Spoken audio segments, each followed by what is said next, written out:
راتوں کا جشن بند کرو مسلمانوں، تم نے مسجدوں کو ویران کر کر چائے کی دکانوں کو آباد کیا ہے، بنارس کی سڑکوں کو آباد کیا ہے، لچھے دار بال، کانوں میں بالیاں، زبان میں گالیاں، ہاتھوں میں چائے کے جام، یہی تمہاری شناخت ہو چکی ہے۔ کباب پراٹھے تمہاری زندگیاں بن چکی ہے۔ تمہارے پاس عمارت نہیں ہے، ادارے نہیں ہے، مرکز نہیں ہے، کالج نہیں ہے، اسکول نہیں ہے، اپنے بچیوں کو پڑھانے کے لیے شاندار ادارے نہیں ہے تو کباب کی دکانیں ہیں، پراٹھے کی دکانیں ہیں، بریانی کے ہوٹل ہیں۔ اب تو تمہارے دلوں میں قرآن کے سورہ نہیں ہے، تم نے کھانے کی چیزوں کا بھی نام رکھا ہے، مکہ بریانی، مدینہ ہوٹل، یاسین کباب اور زمزم پراٹھا۔ یہ ہماری حیثیت بن کر رہی ہے، اور 70 سالوں سے ہم اپنی قوم کو صرف مرنے کے بعد حوروں کی زیارت کروا رہے ہیں، یہاں جو بیچاری بیوی ہے اس کی عزت کرنا نہیں سکھا رہے ہیں، بس اسی انتظار میں جی رہا ہے بیچارہ۔ معاف کیجئے گا میرے بزرگوں، میرے پاس آپ کو خوش کرنے کے لیے کوئی جملہ نہیں ہے۔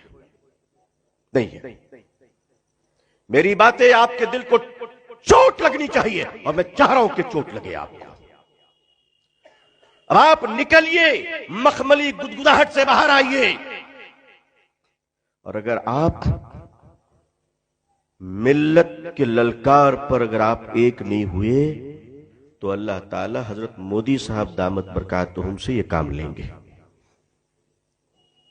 اور وہ تو ماشاءاللہ آپ کے بنارس کے لال ہیں، دھرتی کے سپوت ہیں، گنگا میاں کے بلاوے پر آواز تشریف لائے ہیں۔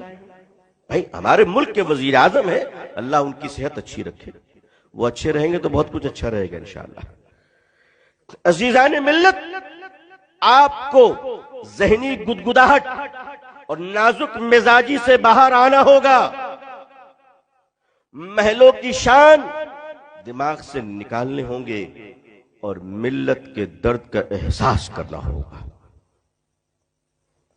اگر آپ اور ہم مل کر اس وقت ملت کے درد کا احساس نہیں کیا، اگر ملت کے مستقبل کا کوئی خاص پلان نہیں بنایا، آپ اور ہم سے مراد کیا ہے وہ سن لیجئے اچھی طرح۔